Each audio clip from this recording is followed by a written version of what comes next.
Hey everybody, welcome to the end of the game. End of the game? No, end of the year. Game of the year. Chat video. This is a terrible intro. Hey, if you couldn't guess, none of this is scripted this year. The past couple ones have been scripted. Heavily scripted because I just had to write down how bad Last of Us Part 2 was. That game still sucks. But this year we're doing it live, goddammit. Just want to note there are a lot of games on this that are not on this list that came out this year that I really wanted to play and I haven't gotten a chance to, so we're going to consider this a part 1. It's not going to say it in the title anywhere because then you expect a follow-up video, and that part 2 is probably not coming until like, I want to say halfway through this year, because again, there are a bunch of games that came out this year, but they were all in like November.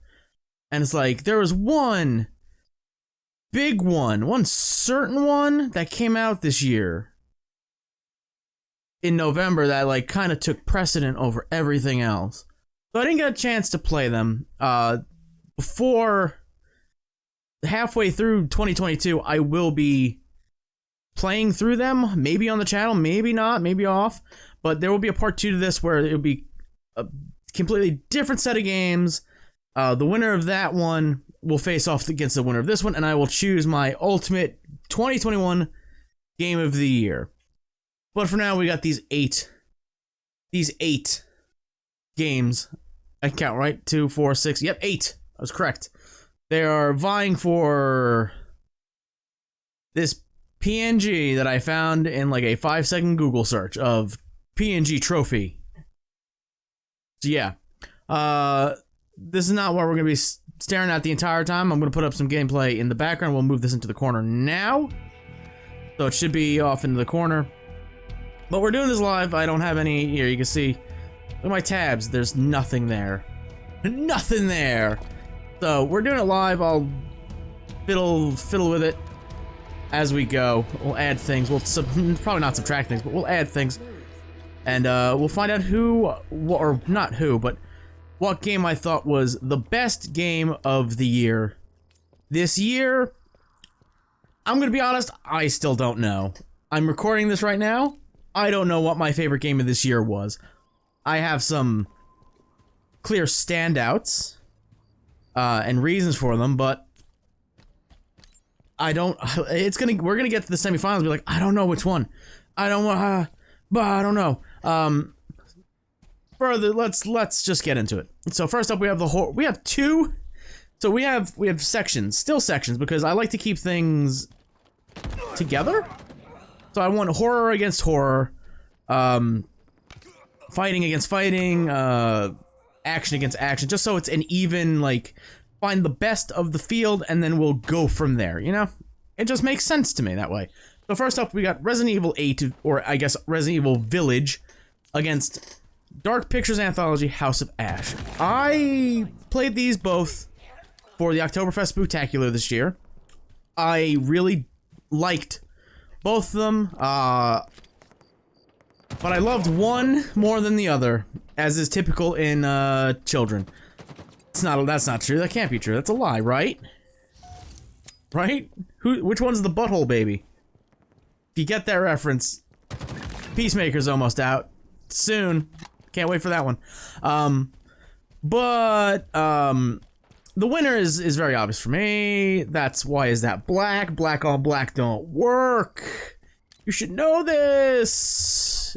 Resident Evil 8. Nope, not an M. Thanks. Oh, this is going terribly already. Oh no. RE8 is my favorite horror game of the year. Because House of Ash wasn't really memorable for much. Like, I remember very little from that game. In terms of character-wise, I remember, was his name Salim? The one Iraqi, the good quote-unquote good Iraqi, which is weird to say. Like the Family Guy. The Family Guy. Meh. Lois. Ugh, it's terrible. Well, what is? I should have scripted this so hard. But the dad, he was a dad. He was like, I just want to get home. I don't care about your war. I just want to get home with my son. I don't want to get eaten by friggin' Kamazats. Like, I don't want to, like, like, vampire bats. Like, I just want to go to my son. I remember him. He was the most likable character in that goddamn game. Everybody else was like macho oorah douchebags, like especially the one who had a I don't remember any of the names. You're gonna expect me to remember the names? I'm actually trying to recap it in my brain, and it's very hard right now. You had the one G.I. Joe jackoff who hated Celine, but by the end they were like, you know what? I see your ways, you see mine. We're buddies now. You changed my heart around. I remember him. He was like the only one in the story that I felt had a good character arc. Just from like, okay, let's call a spade here. He's a racist douchebag. And then by the end of it, he was like, no, you know what? I see that we're humans after all. That's all we are. You know, we have some interests in common, so we're good right now. I don't hate your guts. The war, you know, is a different story, but as a human, we're alright. I remember the stupid ass love triangle subplot with Ashley Tisdale's character. That was stupid. To say the very least, that was fucking stupid. That's like all I remember from that game. They did neat things where you found some artifacts and it played like an old-timey video. Look at these Kamazats. Oh boy, look at them fly. Like that type of stuff. That was neat. That was a new thing for the Dark Pictures. Outside of that, man, I don't remember much. Like I remember the biggest thing I remember out of that game is the trailer for the next game, because it just looks like Saw. It's just Saw. That's all it is. And I'm excited for that one. But the flip side, Resident Evil Village, I basically remember that entire game. And not just because Lady D's stature, we'll use as a euphemism here, her voluptuous stature, and her warm house greeting and all that, Donna Beneviento, that part still haunts my dreams. That house, oh my god, that might be my favorite level in all of video games this year. But there's so, like, I remember Heisenberg, I don't remember Fishman, but that's because he sucked. But I remember his level and his area. And I remember, Mother Miranda and, like, the big twist at the end. Like, I'm assuming you know spoilers for all of these games, by the way. Yeah. I'm gonna spoil the shit out of them. But like the big thing at the end was like Mother Miranda was companions or maybe more than friends with Oswald E. Spencer. Was there an E in there? Or am I thinking Oswald E. Cobblepot, the Penguin? I might be. I'm always thinking the Penguin, especially the Gotham one. He was cool. That means nothing to this. Yeah, Oswald Spencer. The guy who, you know, the Spencer Mansion from Resident Evil 1, and he's the one who made the fucking T-virus and the umbrella and the, you know, the dude. So I was like, oh, okay. This is related to the black mold from Resident Evil 7, but also ties into the rest of the thing. And of course, the big reveal of Ethan was dead the entire time, even for, I want to say 98% of Resident Evil 7. Like, he's just a mold man. He wasn't human. There's questions about how a human and a mold man reproduce. Got some fucking questions, but you know what? We're gonna leave that alone. They set up Resident Evil 9 very well at the end, so like, I remember that. I just gave an entire recounting of that entire game. I remember all of it. I remember almost nothing from House of Ash. So, that's why Resident Evil 8 moves on. Next, the medium against Alien Fireteam. This is Alien Fireteam wasn't supposed to be on here. It was supposed to be Back for Blood, but I was only gonna play that when they actually fixed the single player experience, because if you didn't know, if you played single player, I'm pretty sure it's not fixed yet. Maybe it is, and I'm just like, I follow them on Twitter, and I haven't seen a goddamn thing. They tweet less than fucking Apex Legends. But, basically, if you played solo through the campaign, quote-unquote campaign, you got Jack Diddley Squad for it. I understand it's a 4-person co-op team game, but you do realize people were speedrunning Left 4 Dead 2 on, like, the hardest difficulty back when that came out, right?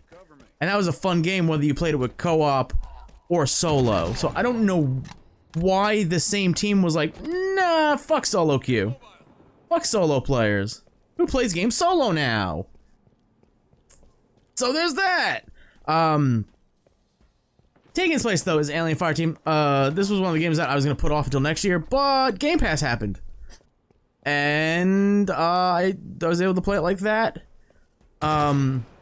It's a fun game, but it kinda gets old after a while. And by a while, I mean like a couple hours of just game time. It's fun to play, but there's only so much of like, oh my god, we're in this spaceship. Oh my god, it's an alien! Kill it! And you kill it, and you get to the end of the level, and it's like, I did it! And then rinse and repeat. Let's just... Why are you different? Stop doing that. How about that? Like... It's not... that... Get out of here. Stop this. Stop this now. You're not gonna be able to see that. I'm just arguing with nothing at this point, because I'll crop it in post. The medium was incredible. Blooper team, I believe, right? Unless I'm wrong. Yeah, I remember earlier this year it was like the rumors of like Blooper team's gonna make the next Silent Hill, and everyone was like, ah, don't do that. Fucking don't do that. You don't know what you're doing. And I'm like, fucking shut up. Shut the fuck up. Okay?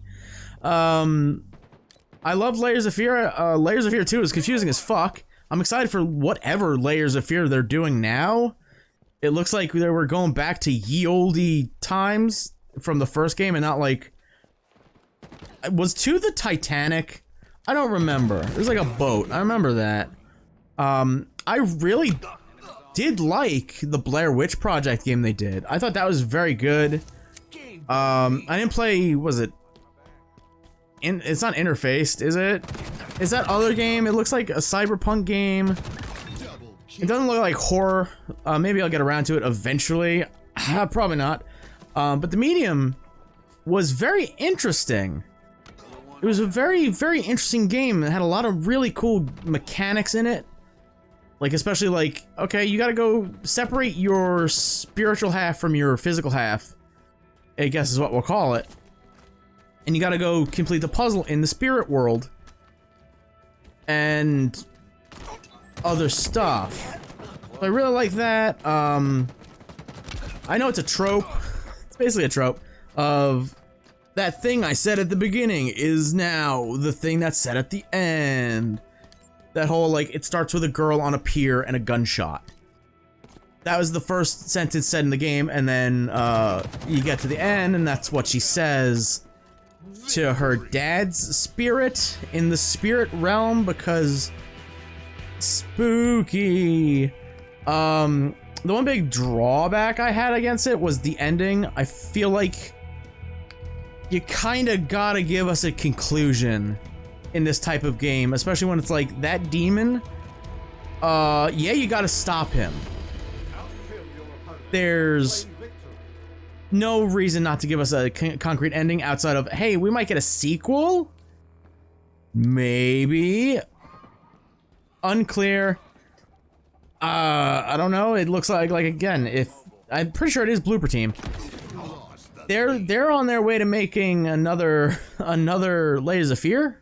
Either Layers of Fear 2, or rather 3, or just a remake of the original, which I don't think they should do, because that original one is perfect, in my opinion. So I don't know. The Medium 2 would be great.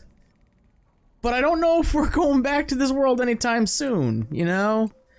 If it's left open to be like, did she pull the trigger on herself or her sister?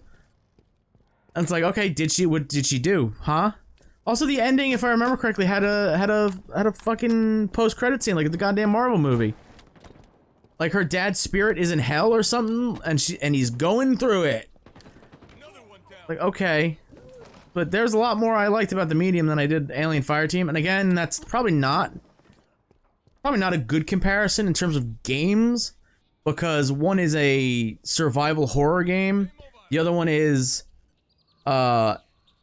action action horror stage fighter thing.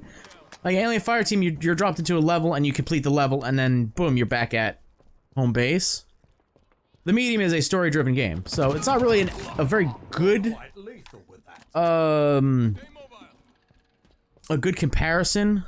Like, it'd be better if it was Back 4 Blood and Alien Fireteam. But I played the Medium and Alien Fireteam and not Back 4 Blood because I don't know what the hell Turtle Rock Studios is doing, and I don't know if they do either. So here we are. Next up, it is Demon Slayer Kimetsu no Yaiba Hinokami Chronicles. That's the name of it. It's too fucking long of a name. Too long of a name. It's like Demon Slayer : Kimetsu no Yaiba : the Hinokami Chronicles, featuring Demon Slayer : Kimetsu no Yaiba : the Mugen Train, the movie.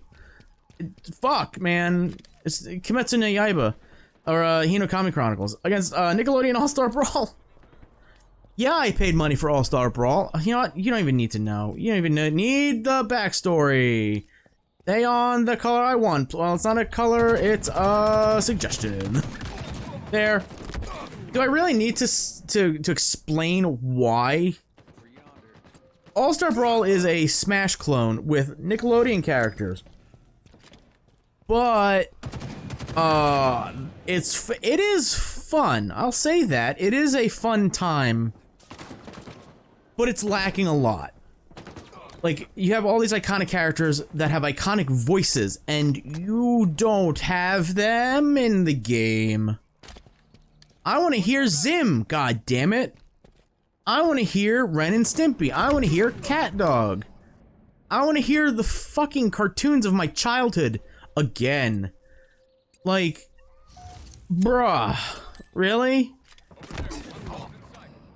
Like, they just did like a live stream where they're like, no, they didn't say it's happening, but they were basically like, it's happening. It's happening. We're getting there. It's a coming. There's like, it's very basic. It feels like it's missing a lot of stuff. Apparently, to my knowledge, or I didn't know this, but apparently it didn't have crossplay. Bruh, if you wanted to kill Smash, that's how you do it. You go, hey, Switch player, you can play with Xbone, X Series X, S, PS4, PS5, Stadia. I think it's on. You can play with everybody around the world, but no. You're on the same console. It's like, that's... Crossplay should have been right out the box, and apparently we're getting that, but I think it's far a little too late. Oops. Demon Slayer, on the other hand, was a complete retelling of the first season of the anime, which is fantastic. Plus the Mugen Train movie, plus a little extra at the end, which I haven't gotten to that one yet. Well, I got to the game part, I didn't get to the anime part, I should say. But you got full voices, both Japanese and English dubbed. It looks fantastic. CC2, CyberConnect 2, knocked out a fucking park. Compared to a Smash clone, it's a no-brainer. And now it is time for the big heavy hitters of this year's Game Awards. Game Awards? No, Game of the Year. My Game of the Year. I ain't Jeff Keighley. The Far Cry 6 versus Halo Infinite. This was the one where I was like, it could just end up being a tie all the way through. Like, we could have hit the final stage here. and been like, there's a three-way tie. That could have been easily that. That was until, very, very, very, very recently. Like, I mean, like, minutes before I sat down to record this video. But first, both games, Halo Infinite and Far Cry 6, very similar games. They're obviously first-person shooters. Open world. Far Cry 6 is a true open world game where you can, not true. Not a true one because you're kind of locked behind islands. So we'll say it's pseudo open world. Halo Infinite likes to say it's an open world. That's not an open world. It's not really an open world. Is it 343? Your original plans were like Legend of Zelda Breath of the Wild levels of open world. I would have loved to see what that was gonna be. That would have been fantastic. But what we got is what we got, and what we got is pretty fantastic. I'm obviously judging these two on their own campaign merits. If I were to judge it on Halo Infinite as a whole, like campaign and multiplayer, well then, damn, there's your game of the year, because multiplayer is fantastic, the campaign is fantastic, so there it is. But I'm comparing everything on an even playing field. So we're just judging by the campaigns. Halo Infinite's campaign, I've been a lifelong Halo fan. I loved 3. I recently, as of like a few months ago, played Halo 4 and 5 for the first time. So I've replayed through the entire series as of very, very recently. So going into this campaign, it was, okay, what happens? So I was kind of already hooked onto the story immediately.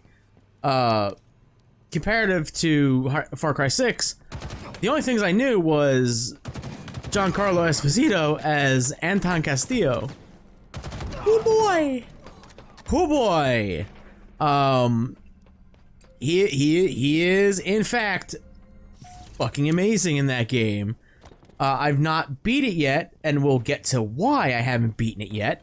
But he is fantastic. Like, holy shit, is he great in that. But that's literally the only thing I knew going into the game. Like, okay, he's a dictator. That's it.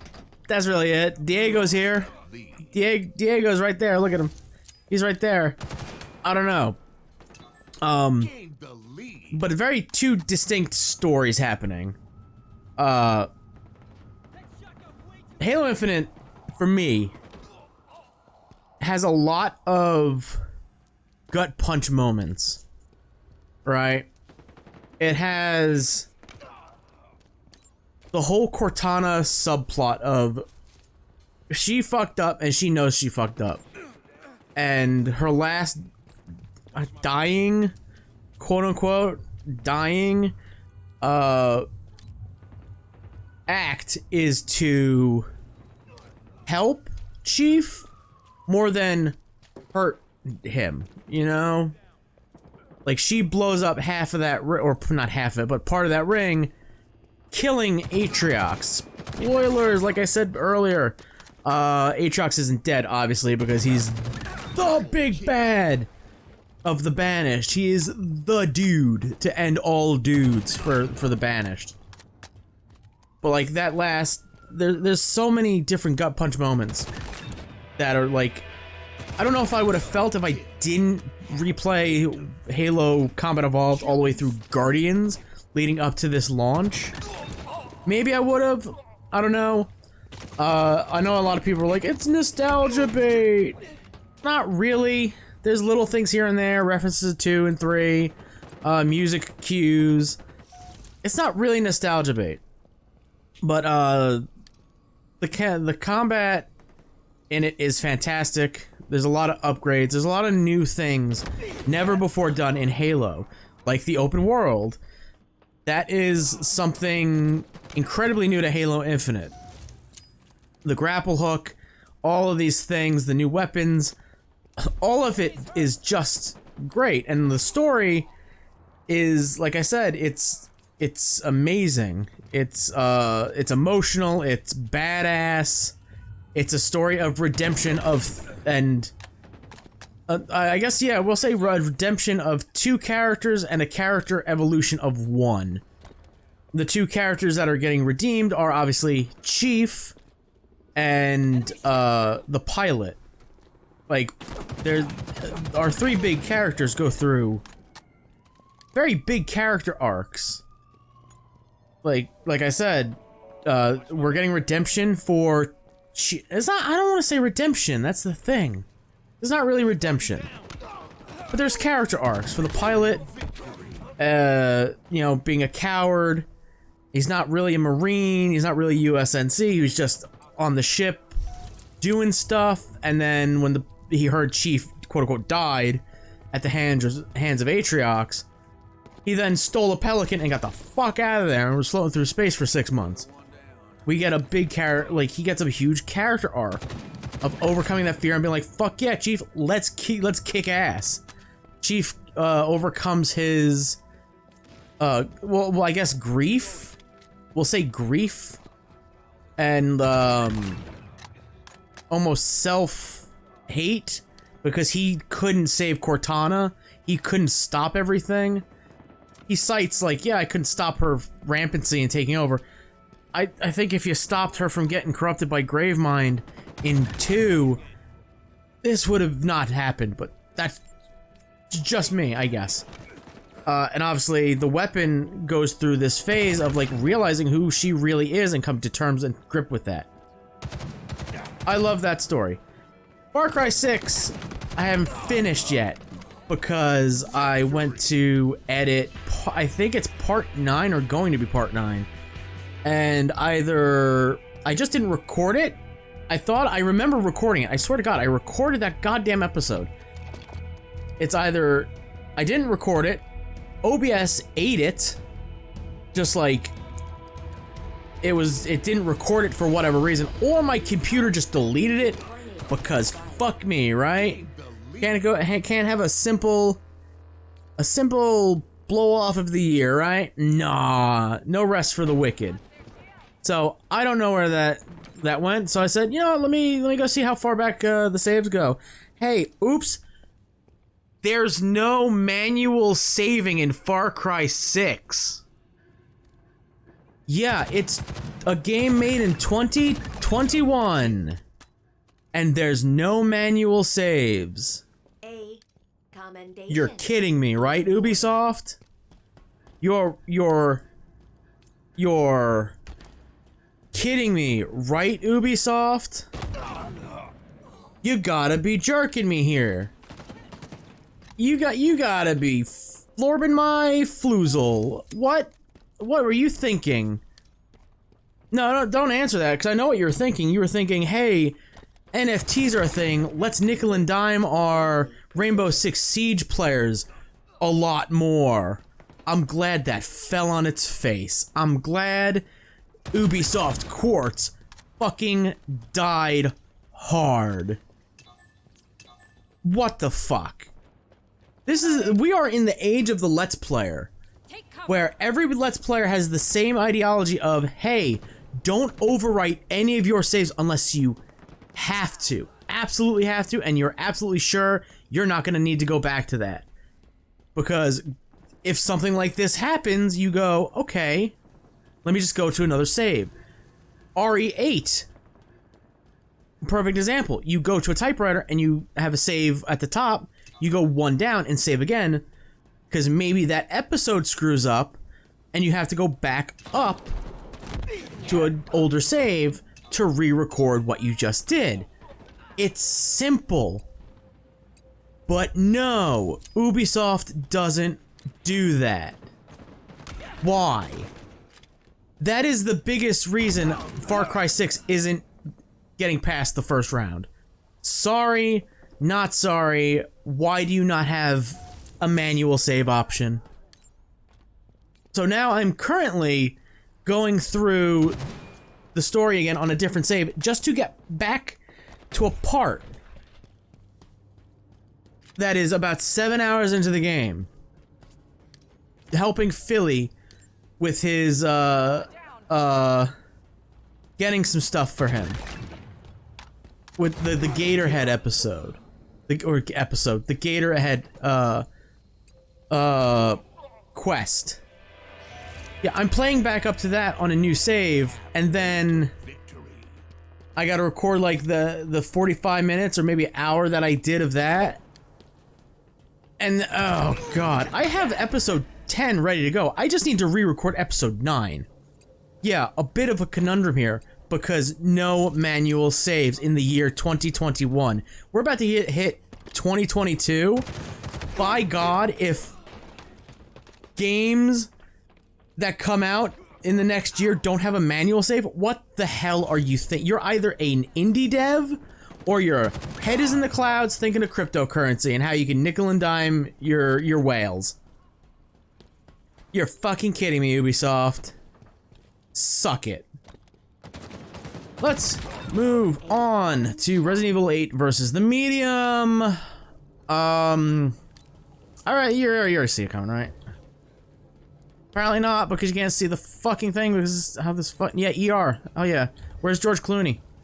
Do you get that one? I don't think you do, because it's like a show from like 20 years ago. Alright, so my biggest gripe with the Medium was the ending. I really love the ending of RE8.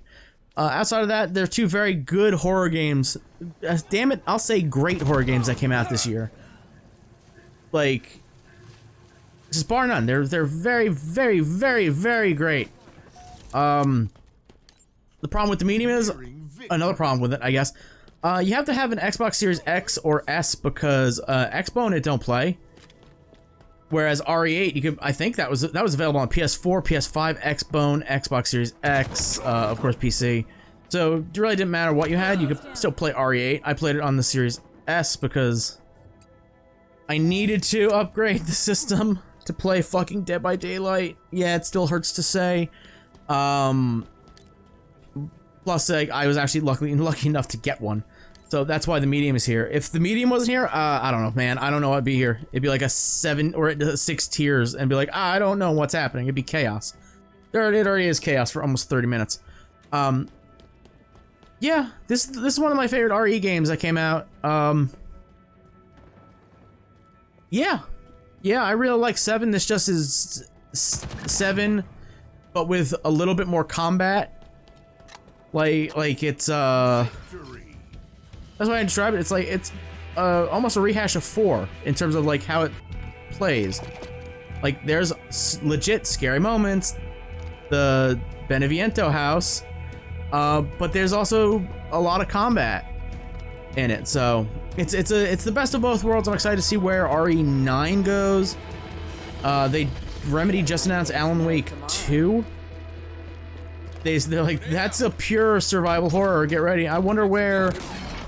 If Capcom will respond in kind to being like, Resident Evil 9's pure, it's a survival horror game. Shut up. Probably not. It's probably not gonna happen. It's probably not gonna happen just because they set up like Ethan's daughter is like in the CIA or she's been training.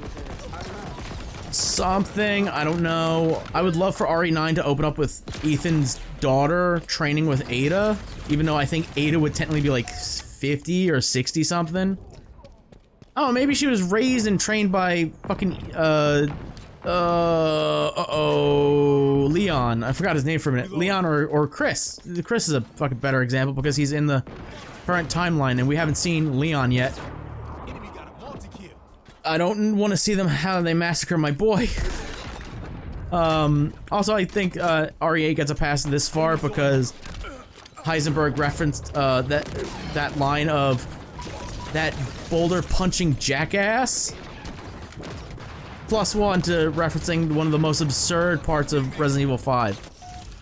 Moving on, Demon Slayer versus Halo. I loved both games. Demon Slayer was incredibly fun to play through. This is gonna be a shocker, maybe. It's not a shocker. Do you wanna know why? Hey. Oh god, who are you? Who are the people that, the fucking jackasses? The fucking publishers that are like copyright and content claiming every video with a slight tickle of a theme song in it. I played through the game before actually playing or doing the LP to unlock everything. To sit down and fucking play the game as is intended. And I played it with the music on, and it was fantastic! Oh my god, it's so fucking mind-blowing because the music is so great. Sitting down to do the Let's Play, I was like, background music off, because I'm not getting sued into oblivion. I'm just not gonna go through that. Fuck that noise. Yeah, it's not great with no music. It's just not. It's just not great. But that shit's not gonna change. So I didn't get copyright claim. I wasn't gonna get sued into oblivion by fucking 343. So there's that. That's why that kind of moves on. Plus I've already experienced Demon Slayer. I've watched the anime. I've watched the movie. I know the beats. I know what they have to do. I appreciate that they changed some things up, but I already knew the story. It's great, and I loved reliving it in video game form. But Halo Infinite was a big question, like, okay, where the fuck does the story go? Do we still have the Rampant Cortana? Do we still have the Guardians? Like, we're doing the Banished now. Why, though? And I'm really excited for the future of Halo, even though 343 is kind of dropping the ball on that release, and they're slowly making it better. We'll see where the future of multiplayer goes, but in terms of campaign, I think they knocked it out of the park. Now, who wins? Who is victorious? Resident Evil 8 or Halo Infinite for this bracket of the 2021 Game of the Year award? I don't fucking know. Like, I don't know. I'm thinking of like things I could be like, this is a negative.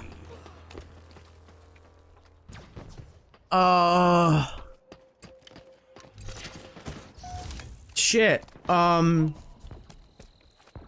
do I think are negatives for Resident Evil 8 and Halo Infinite? God. Like, I'm trying to think of like legit complaints, not just like, they're gonna sue me into oblivion for the music, or fuck you, where are the manual saves, Ubisoft? I don't care about Ubi Connect. Where are the goddamn manual saves, you punk bitches? Damn, I can't think of any. I was gonna say, Lady D being like the main selling point and then being like the first boss that you kill as a downside, but that was like a pleasant surprise almost. Like, she was a great character in the story, but like going into it, I didn't know there was gonna be Heisenberg. I wanna say his name's Morneau. That doesn't feel right. But Fishman, Blobbo, him and Donna Beneviento, and you're goddamn right. I was excited when I saw that doll talking and moving on its own. Yeah, that's exciting for me. Fuck it. No, God, get out of here. Resident Evil 8 wins because I said it in the first area. I'm pointing at my screen like you could see it. Donna Beneviento's section is my favorite section in all of video games. There, I've said it. I've said it. That one house is so terrifying. It's amazing. And then the fucking baby shows up. And how many times in horror can you be like, then the fucking baby shows up and it gets scarier? When can you say that? It's just it's a super amazing acid trip. It's so fucking good. Like, Halo Infinite hits you in the feels, it's got good gameplay, I guess that'll be a negative. The open world isn't really open, I didn't expect it to be. it's more akin to Far Cry 6's open world in terms of like there's only a subsect of areas that you can actually go, but all the areas in Halo Infinite were the same. There were the grassy hills and the mountains. That's it, even though you can clearly see that's a snowy part up there. And like even at the end of the game, Chief gets spit out of a portal onto a desert area. It's like, where the fuck is that? We haven't seen that yet. I don't know if we're getting DLC. Maybe it'll explain it, but I don't know. So I guess that'll be a negative. Fuck it, we'll go petty. And 25 minutes of credits, unskippable credits. That's a lot of time. That's a half hour. I could watch an entire episodes of JoJo's Stone Ocean in that time. God damn it, Netflix, when's part 2 of part 6? God damn it. Also, talking about that, DLC thing, Resident Evil 8's getting DLC sometime, maybe. They said it was gonna get some content. So there's that. But yeah, Resident Evil 8 is my game of the year 2021 for now. There may be a part 2 to this where we do a complete other, I don't know if it's gonna be 8 games, it might be a little less, because there's some that I haven't played. Not a lot, but there's some. Chernobylite was one I was looking forward to, haven't played that yet. Death's Door, haven't played that yet. Guardians of the Galaxy, which is a big one, I haven't played that yet. Obviously Back 4 Blood, if they want to fix the fucking game, that'd be great. So that's a big 4 right there that I haven't played yet, so I do not have any opinions on. But when I do play them, I already said in the channel update, they're probably going to be played sometime throughout the year. Yeah, Resident Evil 8 is my game of the year 2021 so far. I guess I have to now go play Far Cry 6 again from the fucking beginning. Yay. Oh, that's what led to this video being made now. December 28th at 1 o'clock in the morning. I sat down, ready to edit, and found out nothing to edit. Cause something fucked up. Yay! Yay, so that will do it for this Game of the Year 2021 Part 1 video. Resident Evil 8, once again, it's my favorite game of the year. I don't know, there's probably not a new one coming out in 2022. I know there's definitely another Dark Pictures anthology coming out, which that means next year's would potentially be the first Game of the Year video that doesn't have Resident Evil versus Dark Picture anthology. That was the past 3 years. It was RE2 make, I believe it was the RE2 make against Man in Medan, and then Little Hope against Resident Evil 3 make, and then now House of Ash against RE8. I don't know if we're getting RE9. We might get some DLC content, but I'm not gonna count that as a full game unless they're like Resident Evil Village, fuck you, here's some DLC. I'm probably not gonna count it as a full game, so the end of an era, unless we maybe get Alan Wake 2 during the year, or some of those other cool horror games that were showcased at the Game Awards. But for now, I want to thank you all for watching. If you enjoyed the gameplay that's in the background, because you probably didn't enjoy me going through this entire thing, I gotta figure a way to how to edit this, unless OBS doesn't want to fucking record it. It says I've been recording for 40 minutes, that's a lot.